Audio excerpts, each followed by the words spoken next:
Okay. We're already live. Are we live? We're live. That's how that works. Huh. Okay.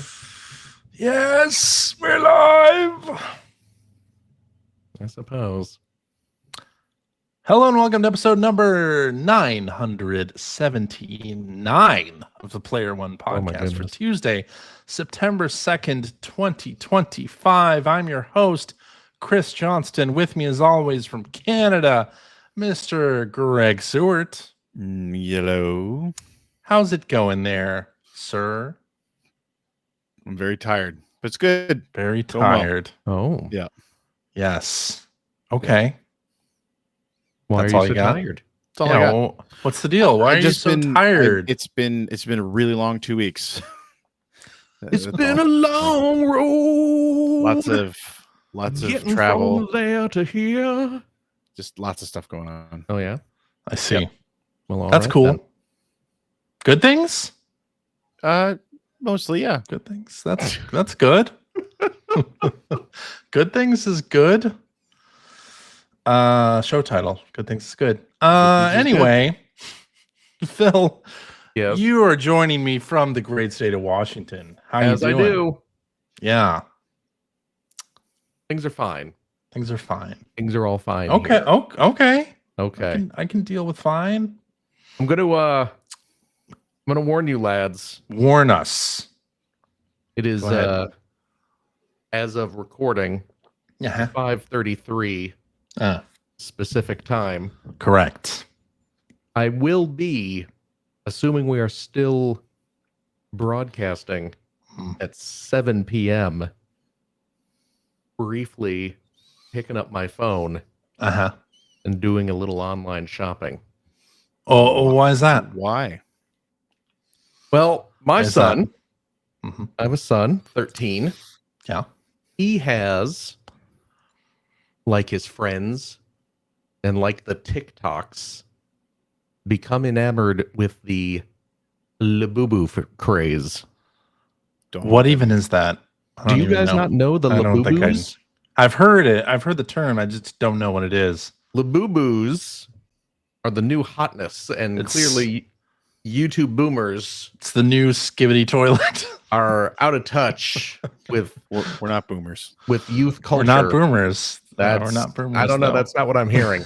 If I'm a You're not boomer, then tuned you in are definitely a boomer. To the I'm the Labubu. youngest one on here. I am hip with the kids. I am down with their modern lingo. I bet your son doesn't think so. It hit. You know what? He knows that I have the Yes. Labubu Riz. You know, Keep telling Got yourself that, old man. I'm not the riz. Ohio. So Labubus Yeah. are a collectible figure / doll. They are sold. Oh, sorry. Go ahead. They are sold through a store called Pop Mart, which is it's a store. They just sell blind boxed figures. It's a whole blind box. They have their own. They have lines of all sorts of blind box stuff. I myself visited the Pop Mart location in downtown Bellevue, Washington recently. Okay. Where I picked up. Oh, they're Monchi-Cheese. Oh. They are Monchi-Cheese. Yeah, they look like Monchi-Cheese. But this look at this. This is a little Dragon Ball vehicle. Oh, that's nice. They I sell like little. that. These are like metal. These are like nice quality. That's cool. Yeah, Okay. I picked up a whole case of these. They have 6 different Akira Toriyama Dragon like Ball that. vehicles. Okay. But the big popular thing that they produce are these Labubus, which are essentially modern day Monchi-Cheese. Okay. They are little fuzzy monsters but instead of cute little monkey faces, they have cartoonish monster faces with big fangs and such. And they are the hot new trend right now. And they sell out instantaneously. So you'll be taking time away from this show. I will be taking approximately 2 seconds away before I go, oh, they sold out. I'm just reading. Okay. I just looked it up on Google, and the first video that shows up on the list. The description is the mischievous Chinese toy dolls have gained popularity due to limited edition drops and blind boxes. And oh my God, I hate everything about that. Yep. Yeah. Yep. But he has saved his allowance. He really wants one. Okay. You can't. They've gotten so popular. They don't sell them in their stores, of course, because they don't want to deal with the chaos in the retail locations. And that makes sense. You can't even buy them off their website. You have to use the app. Oh, that's ridiculous. And there was a drop yesterday.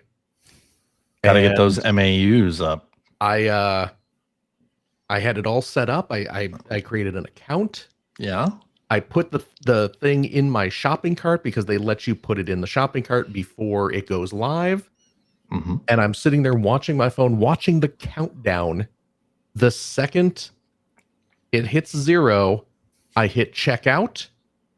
I hit confirm my order, and it immediately said, sorry, this is sold out. Yeah. I mean, literally 2 seconds passed. Ouch. So, remember the good old days when our moms would just fight each other for Cabbage Patch dolls? I know. Why can't I go to that seems so much easier and just punch some lady who knew we were living in the best of times? Yeah. Well, there you go. So I'm so going you to attempt at 7 to get a Labubu. I have an alarm set. Okay. I can't miss this. An alarm set for 6:59.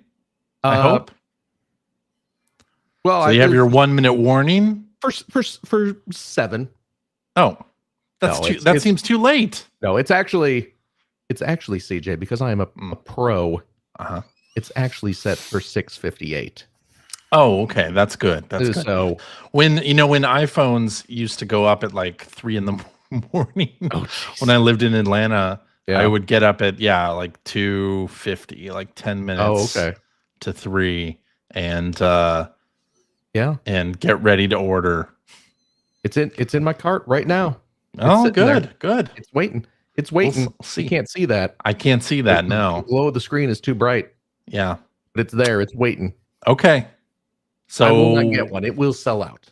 Because I am competing with bots. The whole world. Probably thousands, if not tens of thousands of bots. Yeah. Looking to sell these $30 backpack clips. Yeah. For probably, I don't know, 150. I don't know what they go for on the secondary market, but yowza. Okay. It's stupid. So please look forward to that. This is what. Yeah, I'm a good parent, though. That go is into these extremes. Yes. You know. And I will say, when I couldn't buy it yesterday, and I broke the news, I went up to Finn's room. I was like, I have some bad news. And he was like, oh, you better have gotten me my goddamn Labubu. He thought, oh. He was totally chill. He was like, yeah, okay. We'll try again later. Okay. Well, that's good. That's good. At least he's got a good attitude about these limited edition drops. Yes. These kids today with their V-Bucks and their TikToks. It's crazy. Anyway. How are you? I'm doing great. Oh, yeah? Yeah. Good. Doing just fabulous. Yeah, it's a long weekend. Yeah. I'm liking that. So, yeah. Having a good old time here. Well, good. Talk about. Oh, by the way, I finished Better Call Saul season 1. I'm done with season 1 now. Oh, good. Yeah. Now it's a great show. And you have seen Breaking Bad, yes? I have seen Breaking Bad. Okay. Yeah, I love Breaking Bad. Well, Breaking Bad is great. I think it was a mistake to follow the finale of Breaking Bad with episode 1 of Better Call Saul. Like the amount of like tension and like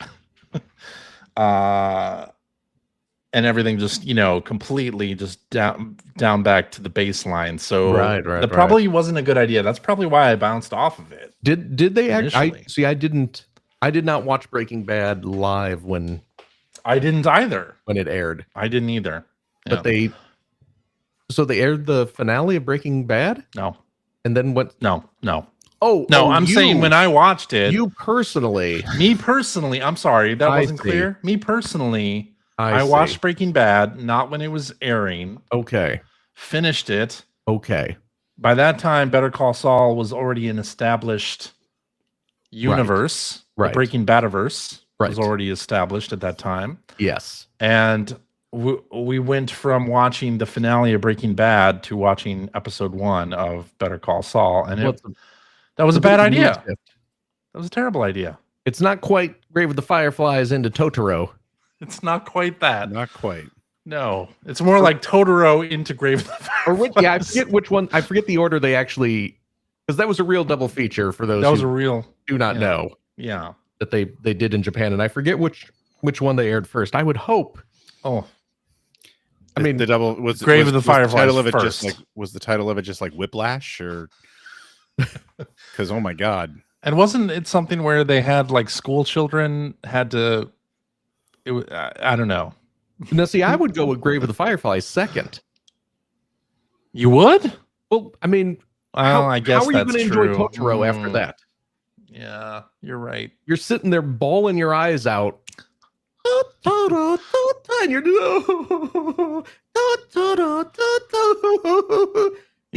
you can't switch into that mode. Not easily. No. Anyway, I'm glad you're enjoying Better Call Saul. It is great. I am. It is great.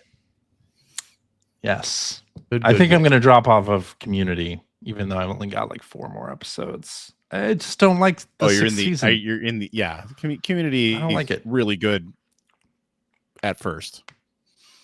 Yeah, it dropped off a cliff with season 6. I'm just like, really this did. is a slog. Yeah, it's not great. No. But you're so close to the end. I know. I am. Of course, you need to get back into friggin' Deep Space Nine. That's true. You weirdo. I need to. Well, I was watching it with my daughter, and then she decided she didn't want to watch it anymore. So well, you know what? Too bad for her. Just go ahead. Yeah, go ahead. What are you waiting for her for? If she's bouncing. Well, that's true. That's true. I'm bouncing on other things. I've got Alien Earth I need to watch. I just watched the 3rd episode of that last night. Oh, need to watch that. You haven't watched any of it yet? No. I'm really enjoying it. It's definitely going places. Okay. Yes. And Peacemaker season 2 started. I haven't watched that yet either. It's really good so far. Really good. Have you been watching it? Yeah. New season is quite good. Yep. Yeah. I gotta get on that. That's a good show. Well. Yeah. Should we talk about video games? No. Okay. Yeah, I guess so. We're here. Okay. Yeah. Not much has happened. Good talk. That was a short conversation. Not much has happened. One thing I wanted to bring up, Atari acquiring some more IP here. They've acquired the rights to 5 previously released Ubisoft games, and those include Cold Fear, Child of Eden, Man, I Am Alive, Grow Home, and Grow Up. These are all games I haven't thought of in years.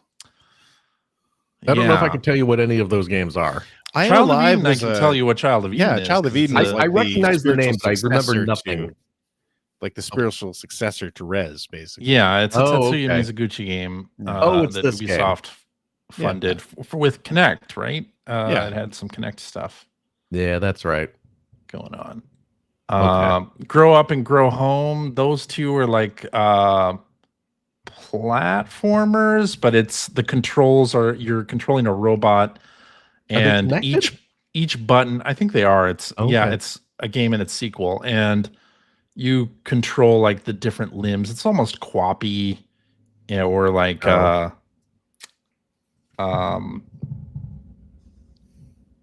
Traveler. Octodad, yeah. Octodad Traveler. Yeah. Why don't they make that in HD 2D? Yeah. So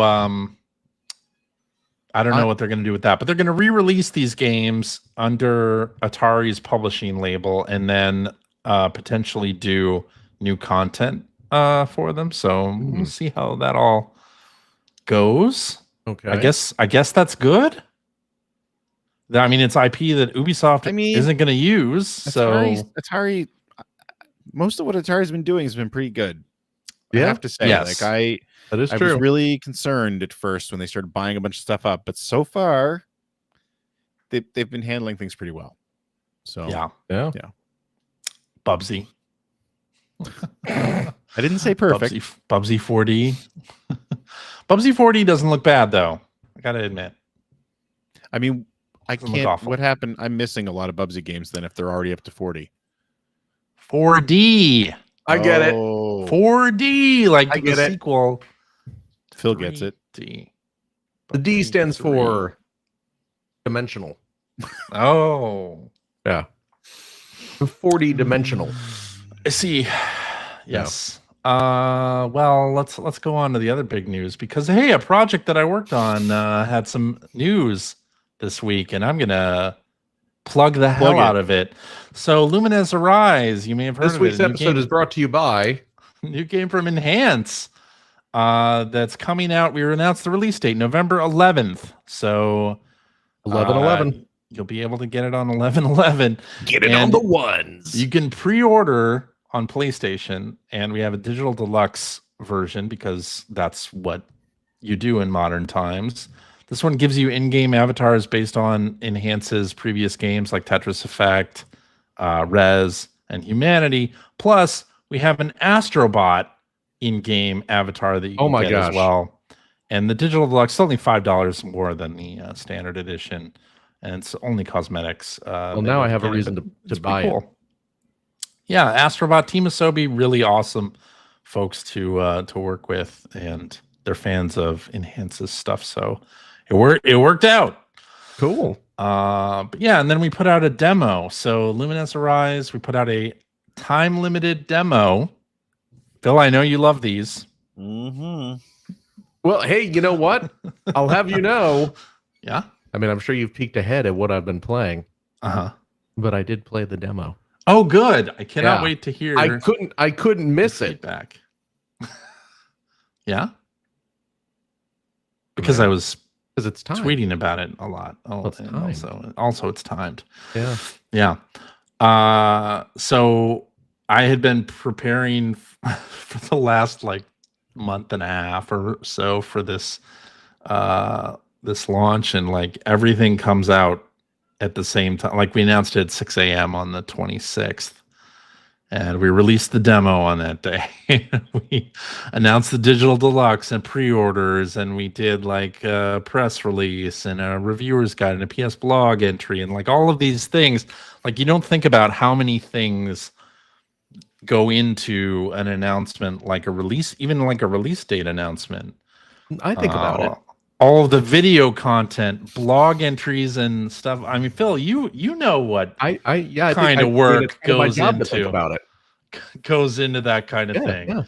Yeah. Yeah. I think about it a lot. It's a lot. Now, admittedly, it's a lot of I don't work think too much about what sometimes. goes into announcing a new Lumines game. That's true. I haven't really thought about that. You haven't thought about that, but I have. I bet you have. A lot. I bet you have. A whole lot. But so yeah, like video content and all that has to be done. Like and social media stuff has to be ready. Like it's crazy. And of course, at 6 a.m. on the day you're announcing things, it's like starting a domino effect. It's great. You just watch everything kind of come together. It's awesome. Anyway, November 11th. Work. It isn't. Dominoes don't come together. You knock them over. They literally fall apart. They literally fall apart. Okay, they fall over, but you're watching the fun after effects of that. There you go. Does that work? That works. Okay, I'll allow it. Okay. And of course, you hope people like the demo and things like that. And we've gotten a lot of great comments, a lot of great feedback as well. There's a feedback link in the game, and you can give us your complaints, your praise, anything you want. Tell us about what you enjoyed, what you didn't, that whole kind of thing. So if you want to leave some feedback and say, give that handsome bearded fellow in the Papa Smurf hat a raise, you can do that too. Doing such a great job promoting the video game. Feel free. Yes. And I've been playing a lot of it this week myself too. So I would imagine, yeah. We'll talk about that in what you've been playing. Anyway, that's the news. That's it. There's no more news. That's all that happened. That's all that happened. It was very fast. Okay. Let's hop into what you've been playing. Greg, you haven't been on the show for 2 weeks. What do you got for us? What have you been up to? What have you been playing? I've been traveling. I haven't had a chance to play much of anything, except I did get home in time to, and I never do this, but I actually purchased a bath? The new Shinobi game. Oh, well, no, I never take a bath. I take showers. I purchased the special edition of the new Shinobi game and ended up getting to play it a couple days early. Oh, nice. Which is not the reason I got that, but because there was some special Sega content. Yeah, there's like a blue bonus level that's coming out, right? Yeah, the blue outfit was stupid, but yeah, it's an extra level. But yeah, because I've been looking forward, as I mentioned before, after playing the demo, I'd really been looking forward to Shinobi Art of Vengeance. And so I've been playing it for the last few days, and I'm here to tell you, it's pretty dang good. Really, really liking it. I don't know. I haven't decided yet if I like it more than Ninja Gaiden, the recent Ninja Gaiden Ragebound, because I really, really, really enjoyed that too. But this is a fantastic little game. It's it feels like a modernized old school action game. I don't know how else to describe it. It feels like a Shinobi game, but it feels like it feels modern without it being like a 3D game, basically, right? And like it's just a side-scrolling action game. It's done by Lizard Cube, I believe. Yep. And so it looks absolutely gorgeous. It looks hand-drawn. Yeah, they did Streets of Rage 4 and that Wonder Boy remake. Yeah, Dragon's Trap. Yeah. So I mean, it looks exactly how you would expect, the quality that you would expect from them, because they just do incredible work. But I like it because one of the things that they've really done here, and I mentioned this when I was playing the demo, is that I can only describe it as there's a little bit of Metroid sprinkled into this, in that you get in, most levels actually are not straightforward. There's a lot of exploration, and there's a lot of like, you can't get through here yet because you don't have the right tool yet.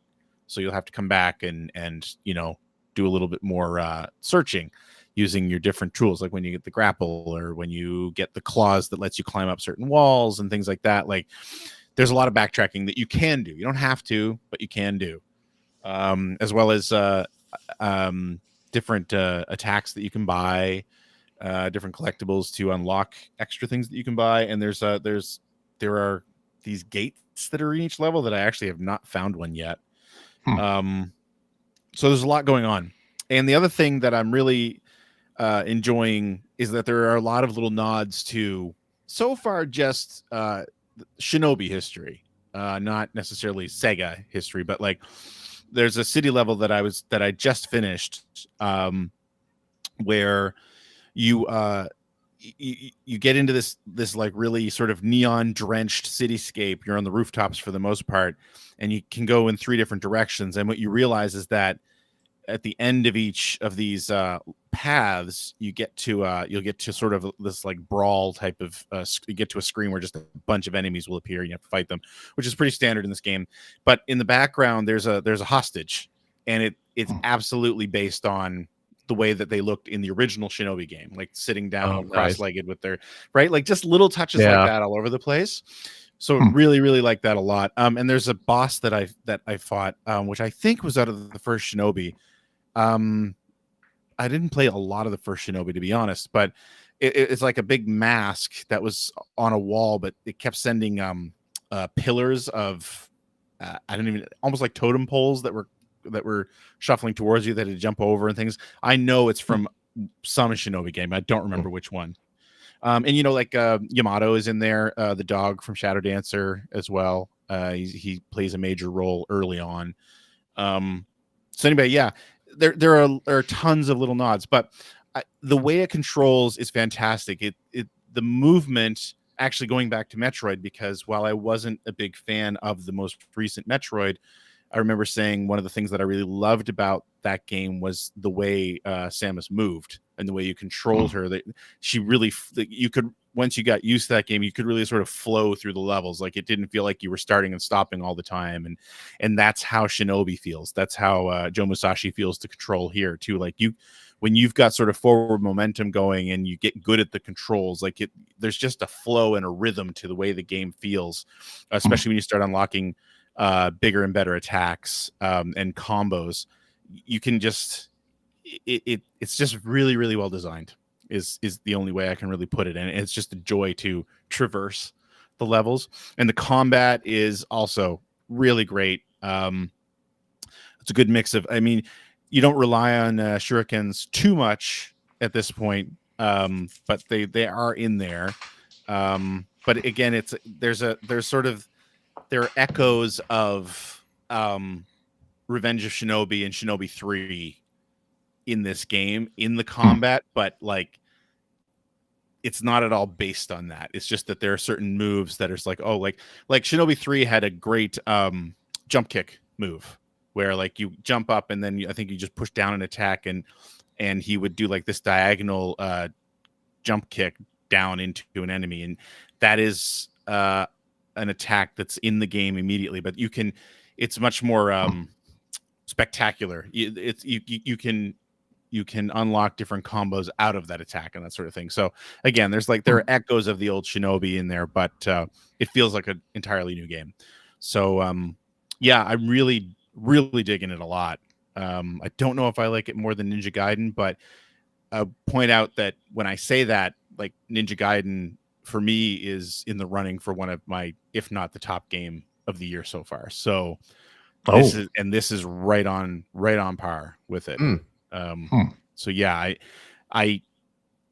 I'm so happy because of that the demo, my expectations were really high. I was really excited for this game, and so far it's completely delivered. Yeah, really, really enjoying it a lot. So highly recommend.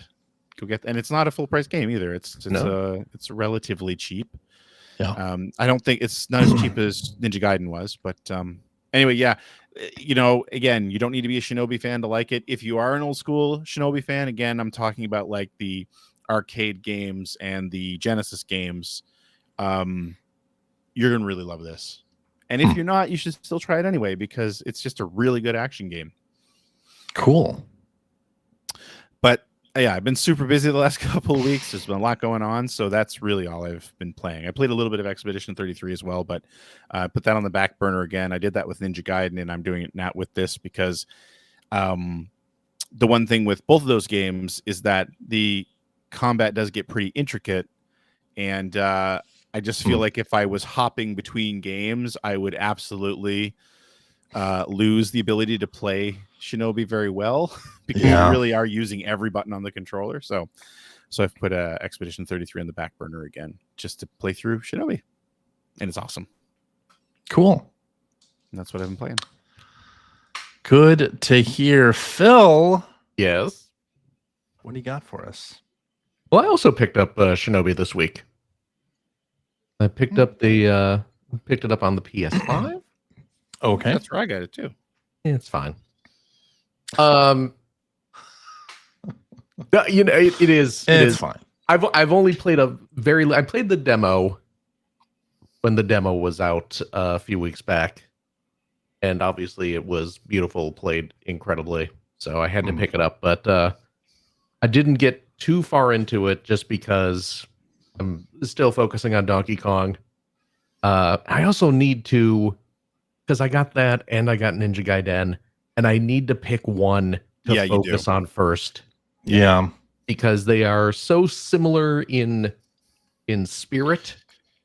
Yeah. You know, as much as I don't want to be jumping back and forth between Expedition 33 and Shinobi, jumping back and forth between Shinobi and Ninja Gaiden would be extremely confusing. Exactly.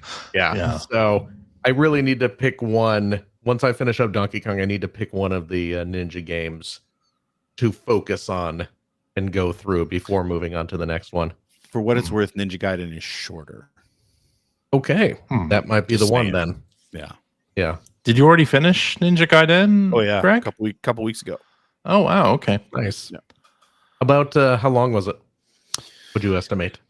I think like about 8 hours. Okay, that's not bad. Maybe 8 to 10, depending Okay. on how much. Not bad at all. That's. Okay. I think that's about right. I it's been a long time. It hasn't been a long time. It's been a long time in my head. Yeah. So yeah. Okay, so I'll probably do Ninja Gaiden first. How long to beat says 6 hours. Oh, there you go. So well, it's even shorter. That is. I think it Yeah. took me 8 hours because I was futzing around in some of the levels. But Well, main plus side quests 9 hours. So there you go. Okay. Yeah. Okay. So Greg is playing in depth. Yep. Like I do. What's that? Like I do. You absolutely do. I also picked up this week the new, well, not the new, but the Switch 2 edition of Kirby and the Forgotten Land. I picked that up too. Yes. Now, did you finish the original version? I did finish it, yes. Okay. Now, see, I did not. The thing I do, because I was loving it. I was really enjoying it. Your save game carries over. Yep. According to my old save data, I got about a third of the way through it. I was at like 31% or something like that. And then, like I do, I got distracted by some other game, and I'll get back to this later. And it didn't happen. And it didn't happen. So what I did, I just wiped my old save game. I'm gonna, and I'm was like, I'm gonna put this aside till I finish Donkey Kong, and then I'm gonna devote a chunk of time to finishing. I mean, it's a Kirby game. It's not gonna be difficult. Not hard, you know. Although there's some boss fights later on that are pretty challenging. Okay. Let's just say, yeah. Okay.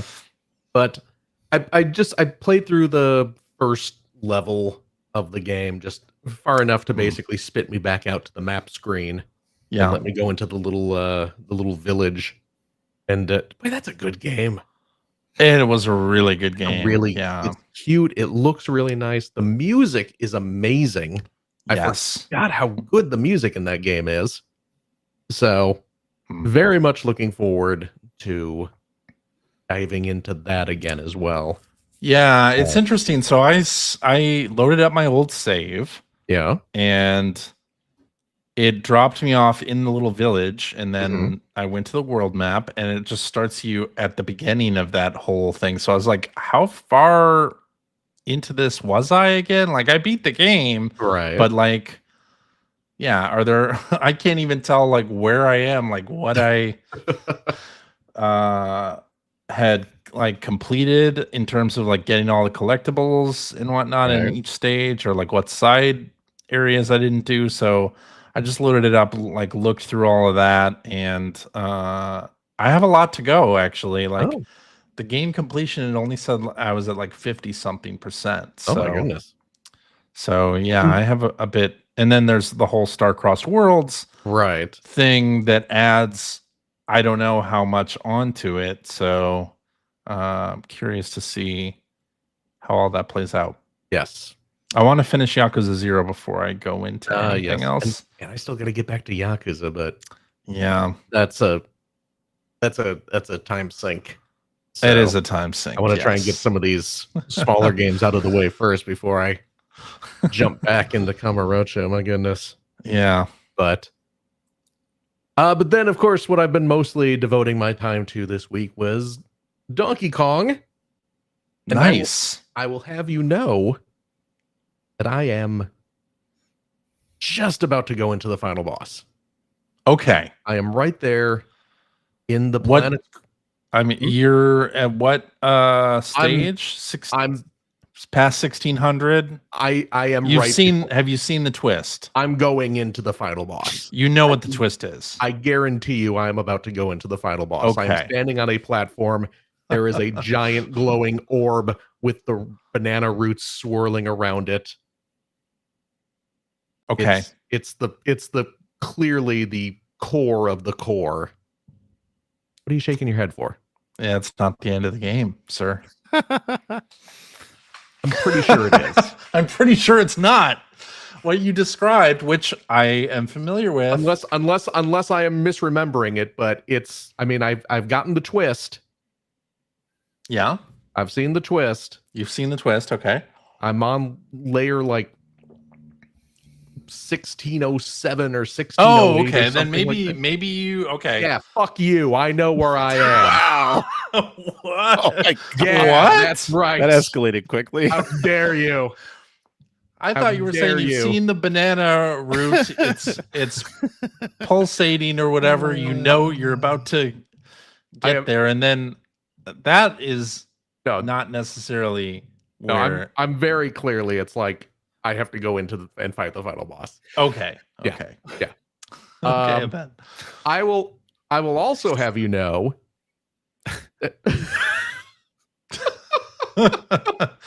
You should message me on Slack what you think the twist is, just so I'm like completely sure that you. I know. I want to know if you Jesus Christ! Don't reveal what the twist is, but I want to know what you think the twist is. There. Okay. Yeah. Okay. So you think I don't know what the twist is?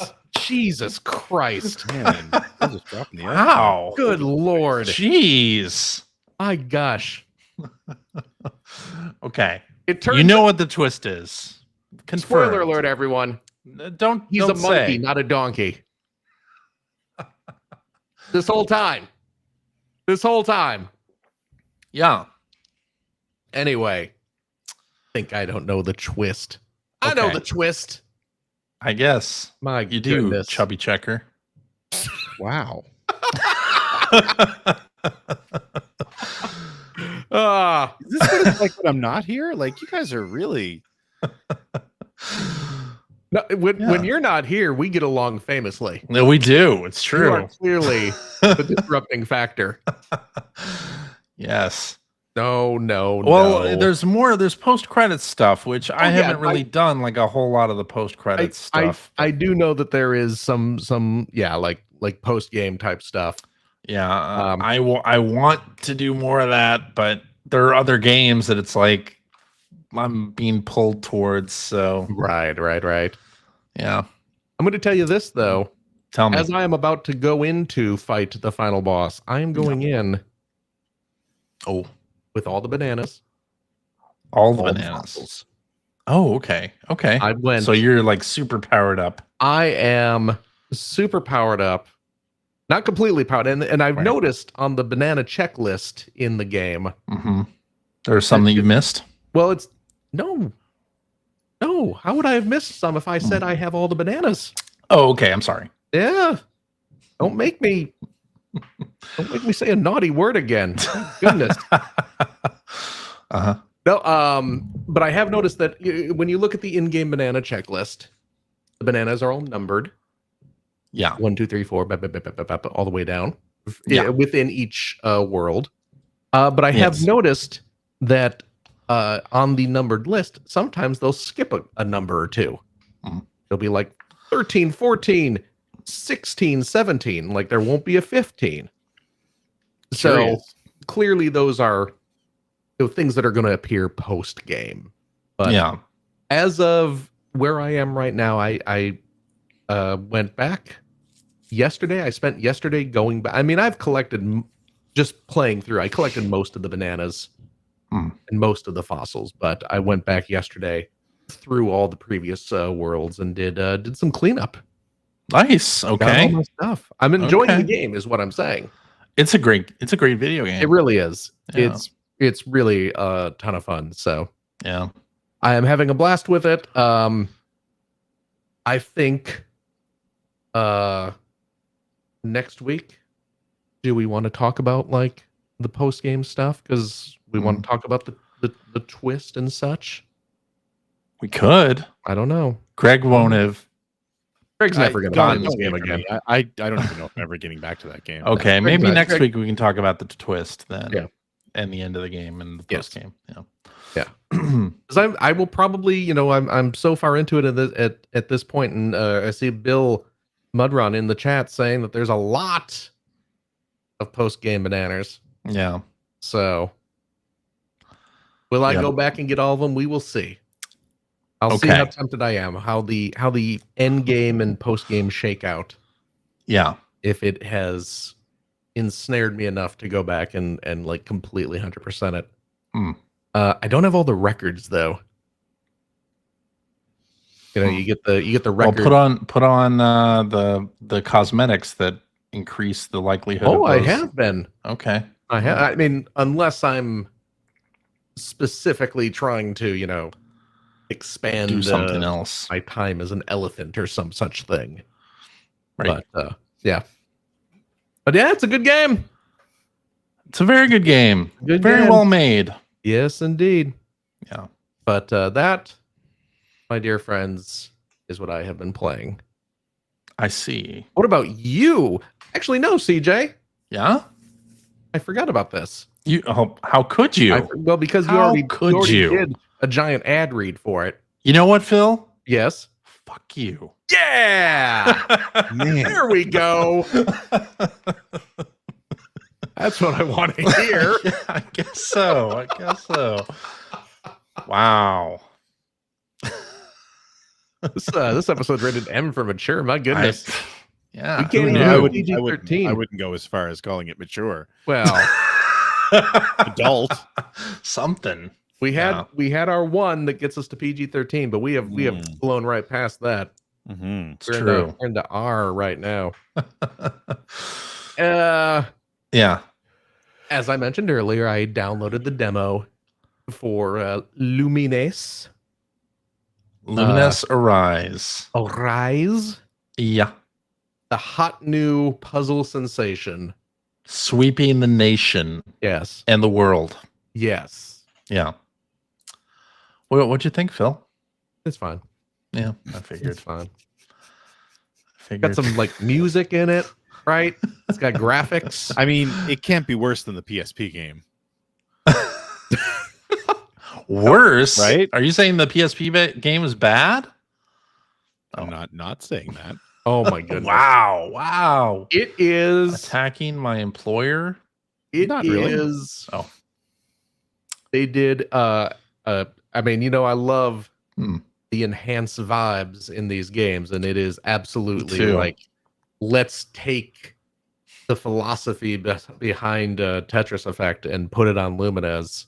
Yeah, so it's definitely got that feel to it. So I played through. Was it 3 stages? 3 stages. Tutorial and then 3 stages. Yeah, and I played through all of those, and it is pretty cool. It's got that vibe. It does have that vibe, So, yes. And hey, if you're talking about the enhanced style, like all the particle effects turned up to 11, all of the sort of sensory overload that enhances games go for, and a lot of people love, myself included. Yeah. But if you are the type of player that would rather tone that stuff down so that you can see the board, can you really? There's in the demo, there's an accessibility menu. Oh, okay. Where you can turn off most of the effects. Oh, it's the de-ratify button. The de-ratify button, exactly. So you can turn off like the play field zooms in like as you play and as you make matches and things like that. You can turn that off. Oh, okay. You can change the camera distance so that it's like very close to the screen, like old school Lumines. You can change the transparency of the play field so that the background doesn't.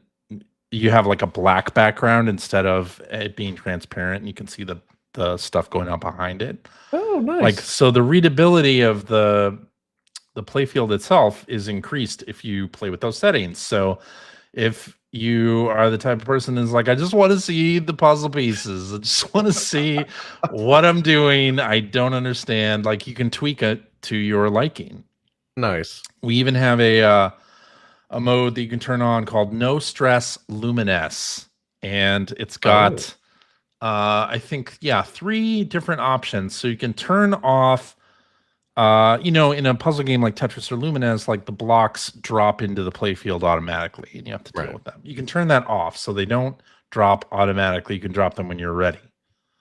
So if you're the type of player that is like, I need to figure out where this piece goes and I don't want to have the block dropping at its own pace, you can turn that off. Or you can also turn off topping out. So if you are about to get a game over, instead of getting a game over, it'll just clear the entire playfield and you start not really from scratch. You are starting with a clean board where you were, and you just progress from there. Well, Tetris Effect had a similar kind of like no die mode, right?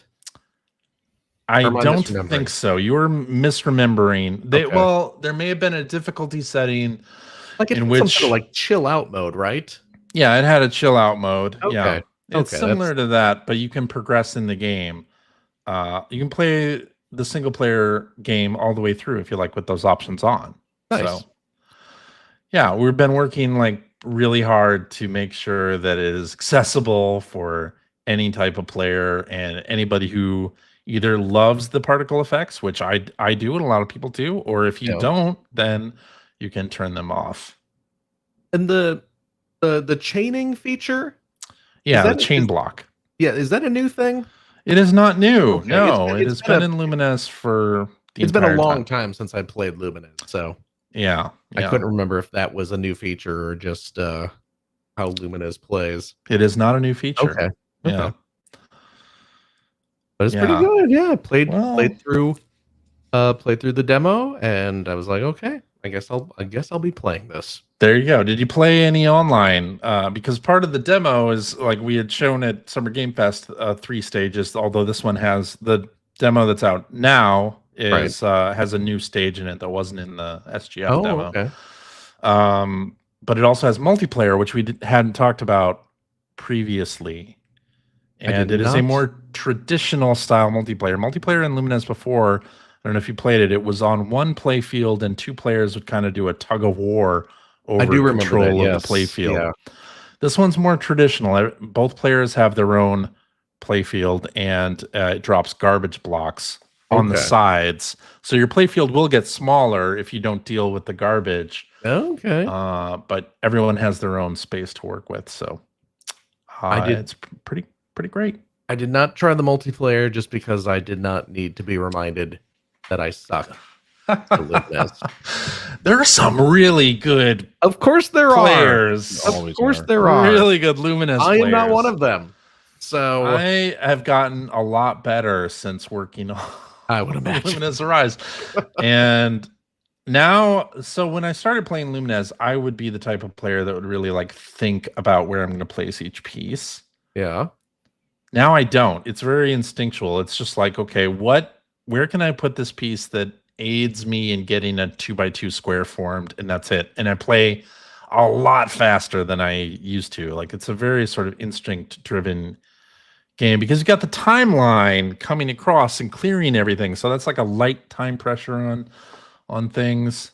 And so I'm much better at that now, but I still get my ass kicked in multiplayer by people who are really good. Yeah. So yeah, which is why I, again, did not play multiplayer. I have because now I'm to the point where I can kick some people's asses at it. Wow. But then as soon as I win too much, I get like starts matching me with people who are really good, and then I get my ass kicked again. But yeah, and there's no VR in this demo. It wasn't ready in time for this demo, but that will be in the full version. You'll be able to play in VR. Oh, like the PSVR 2? PSVR 2 or on Steam with compatible headsets. Okay. So, and it Is comes this out not coming out on Meta? No. Okay. It's out on PlayStation 5 and Steam on the 11th of November. Excellent. Yeah. Very cool. All right. And clearly we've transitioned into what CJ has been playing. That's true. I've been playing the Lumines Arise demo. That was the link. Multiplayer. You know, if you played Tetris Effect Connected, you know there was a weekend ritual event in that. That would be like a community event. There was a community goal, and if you reached the goal, something would happen. You get like a nice avatar in the game, and there's something very similar to that in Lumines Arise that is running right now for another like 10 hours as we're recording this, called Weekend Lumi Live. So Lumi are the little avatars in the game, and the Lumi Live like is a community-based goal, and you play multiplayer in order to like contribute light to the goal. So you contribute points to the goal. The goal is like 2 million points, and we reached it yesterday.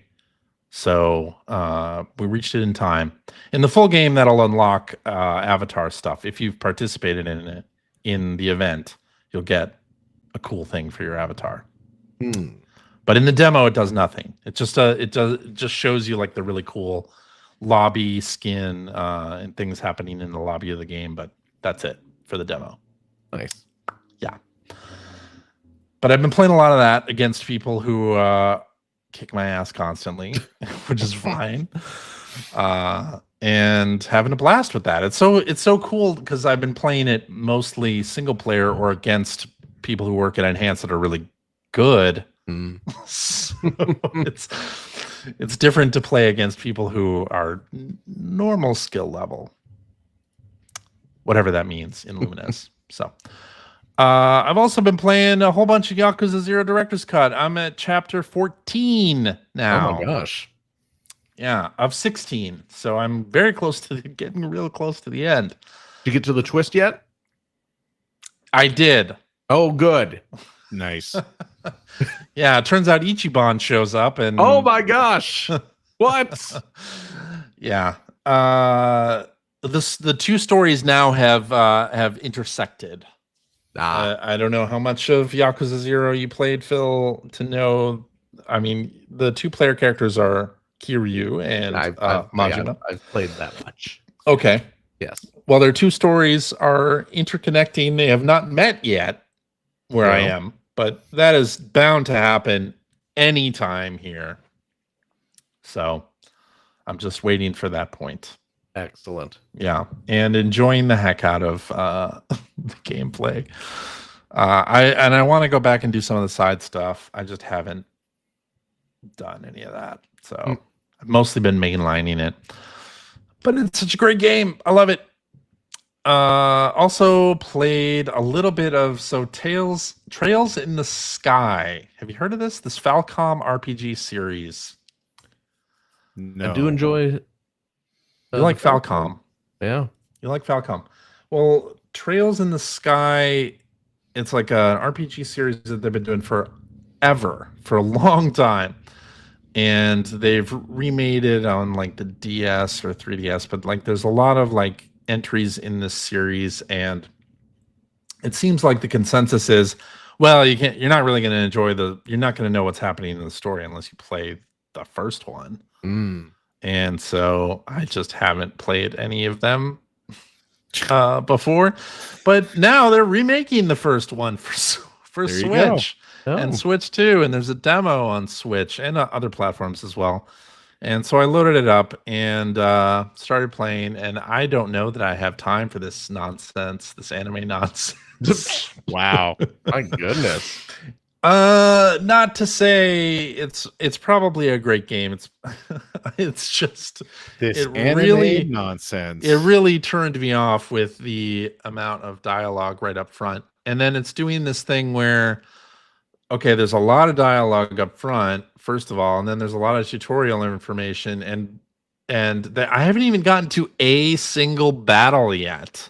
And it's like, here is where you need to buy your battle items, and it's gonna like explain to me the system of like buying and equipping items. I'm just like, I don't like, just can I have like one battle, like see what this game is before I go ahead and like invest myself in. You know what RPG should be playing? Stuff. What's that? Expedition 33. I know I should be playing Expedition 33. To deal with any of that garbage. That's so true. It's so true. So true. But people have said such good things about this series, so I wanted to give it a go. And it looks great on Switch, by the way. It looks fantastic. But I don't know that I'm going to really stick with it. Although the demo is like 6 hours long. So it's like the prologue of the game. And it's apparently very lengthy. So, yeah. I don't know. Phil, you love the Falcom games. Maybe you'd be into it. I don't know. Okay. I mean, I like Falcom, but I really just like Ease. You really just like Ease. I Okay. mean, I understand. Which, by the way, didn't Memoir Calcutta get announced for the U.S. in I love that's held on 2026. Memories of Calcutta. Yeah.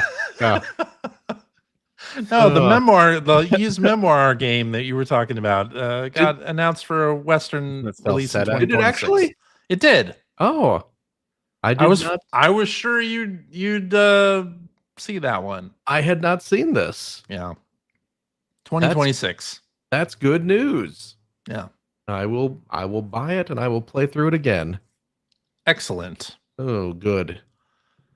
Yes. I also played a little bit of Sword of the Sea. So this is from the same company that did Abzu and worked on Journey, and it's kind of like Journey, but you're riding a skateboard, like a surfboard, that is your sword, and you do sort of Tony Hawk style tricks on it as well. It looks absolutely beautiful. And what in the Daikon 4 am I looking at here? It's free on PS Plus. So if you enjoyed Abzu or Journey, that style of game, this is quite similar to that. And I played only a little of it, but definitely bringing the Abzu vibes, definitely bringing the Journey style vibes along as well. And visually, it's awesome. And it uses the DualSense controller very well. It feels different to surf on water or sand as it might in real life. I was going to say, yeah, it's probably realistic. And it uses the speaker and the DualSense in some interesting ways as well. Like, it's pretty cool little thing. And hey, it's a PS Plus game, so you can enjoy that. Neat. I'm watching a little trailer for it. Yeah, it is quite cool. That's pretty rad. Yeah. I do totally get Daikon 4 vibes off of it, though. My gosh. Daikon 4? Yeah. Are you talking about an anime intro for... I am. An event in Japan that happened in the 80s? That's the one. With the bunny girl riding on a sword. The bunny girl. She's right. That's friggin' early Gainax. It is early Gainax. Gainax. And it's got the bunny gal riding her sword, surfing through pop culture. Well, there's no such thing in Sword of the Sea, but as bunny girls or pop culture or no bunny girls so far. No Gainax. Oh. Yeah. Sorry to say. Still got the sword surfing, which it does. I'm all for. It does have that. Okay. So worth checking out. Free game on PS Plus. How can you go wrong? I'll have to do that. Yeah. And that's all I've been playing. So I guess that means time to go to Blue Skies. I wanna fly sky. Or let's go ho ho ho together. Ho ho ho ho. All right, let's do this one from Hacker Alias GTO, who says, "What's the pettiest thing that you ever docked a game points for when reviewing it? Or just a petty bugbear about a game you otherwise like? My example would be in Metal Gear Solid 5, despite many anachronisms, walking nuke tank, teleporter. The thing that bugs me most is the inclusion of Friday I'm in Love by The Cure, a song which wasn't released until 1992. That's great. I don't think I could top that. Yeah, really. That's a pretty good one right there. That's not bad. Oh, I think my pettiest thing, I'll just say my pettiest thing was in my Star Fox Adventures review. Yeah. I don't even know if I mentioned it in the review, but it's the thing I docked the most points off for, which was there's a shop in that game that you have to go to frequently. Mm-hmm. And to get into it, you go in, hop up, like you have to like hop up, or maybe you fall down. You fall down a little like pit. Then you have to like jump up and climb up or climb a ladder and then run down this really long hallway. And I'm like, what the fuck? This is a shop in a video game. Like, what is the point of that? And then it becomes clear that the only reason that's there is because they're trying to mask the load time of the shop. Yes. And so like anything that was that way in Star Fox Adventures, I just started noticing everywhere and docked points off the review because it was just so prevalent in that game and I hated it. I'd rather just see a loading screen. Just don't make me like jump down and then jump back up to like and then run down a long hallway to go into a freaking shop in a game. Like, no. Instances where the in-game architecture just makes no sense if you want to have an actual functioning town. Yeah. That's, you know what? That's totally fair. And I have absolutely had the same kind of little nitpicks about games like that. Yeah. I mean, you can look at a game like, what was that Dead Space game that was, which one? I don't even remember what it was called. It was by the PUBG publisher. What's the name of that game? The Dead Space game? Yeah. Was it the Wii one? No, it wasn't. Game? It wasn't Dead Space. It was the spiritual successor. Oh, Callisto Project? Yeah, that's the one. Callisto Protocol. Oh, Protocol. Yeah, Callisto Protocol.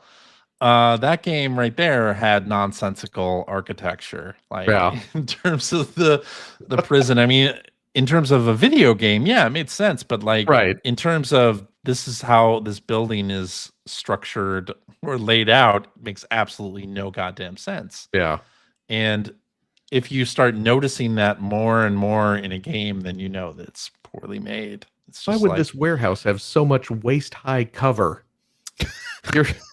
Yeah, maybe like that's what they store there. Maybe this is a warehouse. High cover. But shouldn't you be stacking that stuff? You're not making efficient use of your space in this warehouse. I'm waist deep in waist high cover. It's like the truck at the beginning of the Fast and the Furious, where they're shipping the DVD players, but the truck basically has 2 stacks of DVD players in it. And that's it. With one sitting in the middle, so you know this is a truck that has DVD players in it. Very important to get that for the family, Greg. Yeah. Family. It's all about family. Family's everything. You know it. You know it. Oh my gosh. So that would be my answer. Gosh, yeah. I don't know I can't think of any specific. I mean, I'm sure I had petty little grievances, but I can barely remember what I had for dinner last night, much less give me some details about a reviews you did 25 years ago. 25 years ago, yeah. Yeah. I will say that, and I went and looked up the review just to make sure I had this right. So there was a game, although it's I think the reverse of what the question is really asking, but there was a game by Activision back in 2000 something 4, I think, called True Crime, Streets of LA, which was basically a Grand Theft Auto clone, right? By Activision, that I really enjoyed, and I remember that you really enjoyed it. Yes, you remember the stories, and I was freelancing at that point for multiple magazines, but for EGM, I was still in the review crew, kind of as a freelancer, and I gave the game a 9.5. Oh. And the other 2 reviewers, who were Brian Intihar and John Dudlack, both gave the game, one gave it a 6.5, one gave it a 5.5. So Shane Bettenhausen was the reviews editor at the time, And to his credit, we did this with anybody who went 9 or above. You had to justify your score. To, you know, if it was an outlier, you had to kind of justify it, right? Yeah. Which is fine. And he asked me to do that, and I did.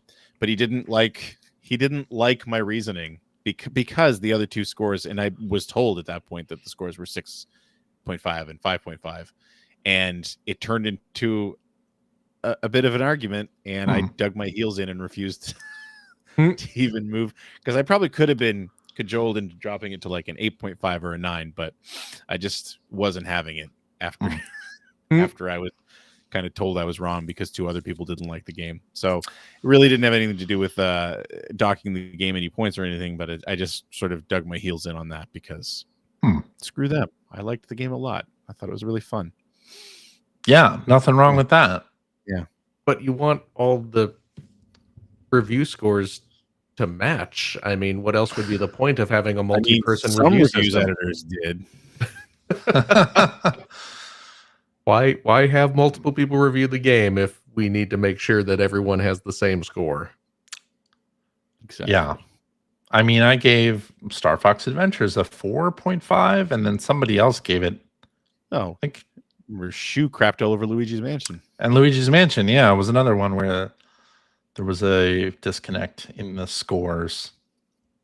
So, well, it wasn't the Mario game I wanted. It was a different game. It wasn't the Mario game I wanted. That was the entire review. That's why every Luigi's review Mansion I ever wrote, the game's got like a 3. And my review text was just, this wasn't the Mario game I wanted. Yeah. I don't know why I'm playing this golf game. I wanted to play a Mario game. Yeah. All right. Let's do this one from listener Tobias, who says, "Are you surprised the Switch 2 has been exceeding sales expectations despite the higher price and lack of new games? Do any of you regret your purchase of the Switch 2? I mean, I don't regret it because the show paid for it. Wow. Well, that's true. But I wouldn't regret it anyway because I like the larger screen and the magnetic Joy-Cons. Like, it's sort of a QOL update, if nothing more. Yeah. And I love Mario Kart World. I love Donkey Kong Bonanza. Like, those 2 games. Like, I don't need more than that for the moment. I do wish that more indie games and smaller games would be optimized for Switch 2, like Ninja Gaiden, Ragebound. Well, I mean, and that stuff. That's kind of been in the news, I guess, on social media anyway. It was Digital Foundry, I think, was talking about this in a podcast, that their understanding is that a lot of companies aren't getting Switch 2 development hardware. Right. Yeah. They can't seem to get their hands on it, and would make it difficult. Yeah, and it's been recommended to just make Switch games because the backwards compatibility will handle everything. Yeah, which is kind of like the opposite of what.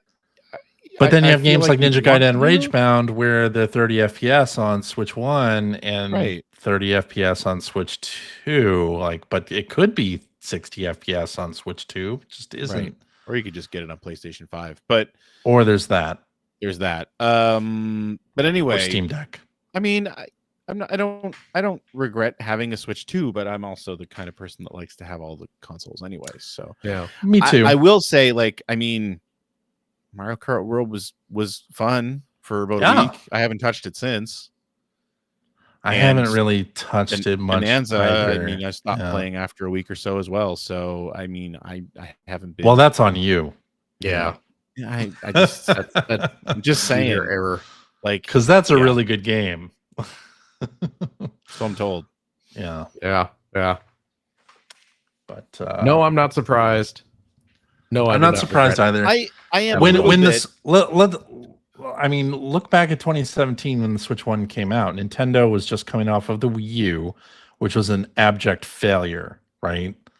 Like, people were not confident in the Switch 1 at the time, this many months into the Switch 1's life. Yeah, but whereas Switch 2, it's a known quantity. People know what the Switch is. Nintendo's kind of back on top of the yarn ball, and people are okay with that. But see, that to me is the reason why I'm a little surprised that it's exceeded expectations, because I would think the expectations would have been like stratospheric because of the success of the Switch. That's true. And it seems like, I mean, I was in Walmart yesterday and they had plenty of consoles. Yeah. Right. So I hate that's an indicator of, or that indicates to me that it might not be performing as well as they want. But again, who knows what the expectations were? I assume the expectations would have been super high because of the Switch. But I mean, you know, if it's exceeded their expectations, then great. I mean, by all accounts, it's been very successful. So, but it's so weird because looking back in the timeline at like the PlayStation 5 or the Switch, it was impossible to find one at this point in its lifetime. It's true. Very true. Yeah. All right, let's do this one from Hacker Alias Jazz, who says, have either of you, meaning me and Phil, played Taiko no Tatsujin Rhythmic Adventure? If so, what did you think? If not, WTF? Yes, I did. I believe I talked about it on the show back when it first came out over here. I believe so. Yes. I have not, however, played it. Yes, this is the Taiko no Tatsujin RPG. Yeah, it's on sale right now for 50% off. Oh, is it really? Yeah, so it's $25 on Switch. For both of them? For both. Yeah. Okay. Yeah, kind of fun. I did play it. It is fun. They're cute little kind of simplistic RPGs. I did end up kind of falling off of it though, just because the battles, as you might expect, are just, you know, drumming game. You just play a song, usually kind of a shorter song. You're not playing like a full length song each time you battle an enemy. Yeah. But at least from what I played, the first couple hours or so that I played, you end up kind of redoing a lot of the same songs, and I just kind of bounced. I got tired of just playing the same songs over and over again, so I drifted away from it. Yeah. But yes, I did. Phil did. I did. I did not. In part because I kind of bounce off the Taiko games fairly quickly, usually. Oh, yeah? Like, I love playing them when like a new one comes out. I would buy it and play it and then be like, all right, I'm done. Or something else would come out and it's like, I don't continue with it because I got something else to play. Right. So, I mean, cripes, I bought that physically. Yeah, you did. Version of it. And a new highfalutin drum controller too. I did, but that's for my PC. Oh, that's okay. Okay. Yeah, that's for you don't have to wheel that out. Oh, there it is. Oh my gosh, I'm shaking up my desk. There's my drum right there. That's nice. I like always that. ready to go. Ready to go. Making noise. But yeah, that's for my Steam what's the current Taiko game called? I forget all the subtitles. Rhythm Festival. Rhythm is gonna get you. Yeah. Rhythm Festival is the current game. So I've been playing that on the old Steam. Okay. All right. Yeah. And Switch. You know me. And Switch. You know me. Yes. All right, let's finish up. I think we can finish up fairly quickly here so that we can get Phil to his pre-order.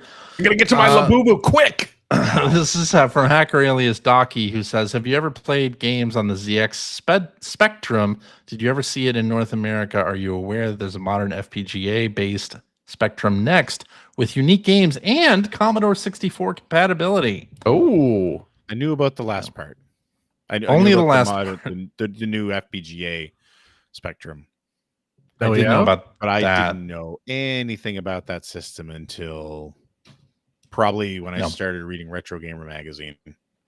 Had never even heard of that system until maybe even the mid 2000s or later. Like when I first started working at HB Studios in Nova Scotia, which was founded by a British developer, Jeremy Wellard, who I think he'd worked on Brian Lara cricket games, was his claim to fame. But anyway, the tech director from at that place was a bedroom coder. That's where he got his start, and I believe he created games on the Spectrum. So that's where I really learned about that computer. It's very cool. I mean, there's a whole. I mean, we have the Commodore 64 here, obviously. I mean, I think some of these other computers did come here, but like as far as sort of the micro all-in-one microcomputers, like the Commodore 64 was kind of it in North America. Yeah. But like there's a whole series of these little little self-contained computers that were big over there, and BBC Micro. Yeah, I think the Spectrum, honestly, I would love to have one because I think it looks so cool. I love the design of the thing. And I'm sure the rubber keyboard was awful to use. I can't imagine coding on a rubber keyboard, but yeah, I've never seen one in person. I've never used one. Same. I've played some of the games on an emulator, and I thought they were awful, but but I mean, there's a whole generation of you also don't have the nostalgia for it. Exactly, that absolutely loved it. So, and I think the whole thing is really fascinating because when you talk to people like our age, like we were all sort of weaned on the NES, right? Yeah. The Atari and the ColecoVision and the Intellivision to a point, but people our age, mostly our love of video games probably grew mostly out of the NES, right? And that's just absolutely not the case for people who grew up over there. Yeah. It's so much based on the Spectrum and the Commodore 64 and stuff like that, which I just think is really fascinating. Totally. Yeah.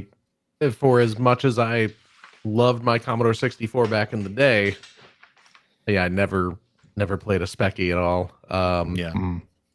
Now I know my beloved school days that I played on the Commodore 64 constantly back in the day was I think it was originally a Spectrum, probably ZX game. And I certainly, have seen plenty of screenshots and video of it running on the Spectrum, but I just played the Commodore port.